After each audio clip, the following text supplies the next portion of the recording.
పుట్టుక కారాగారంలో జరిగింది. నేను ఈ భూమి మీద అడుగు పెట్టకముందే నన్ను చంపాలని చూశారు. నేను పుట్టగానే మా అమ్మగారికి దూరం అయ్యాను. వయసు పెరిగే కొద్దీ అసురులు నన్ను హతమార్చేందుకు ఎన్నో ప్రయత్నాలు చేశారు. కాస్త పెద్దయ్యాక మా గ్రామం నుండి మకాం మార్చాల్సి వచ్చింది. ప్రజలు నన్ను పిరికివాడిగా పరిగణించారు.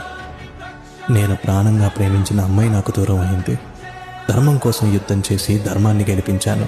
కానీ ఎంతోమంది మరణానికి కారణం నేనని నిందించబడి శపించబడ్డాను. శాపం కారణంగా నా వంశం మొత్తాన్ని కోల్పోయాను. కిందటి జన్మ కర్మ ఫలితంగా కేవలం బొటనవేలుకు బాణం తగిలి నేను మరణించాను.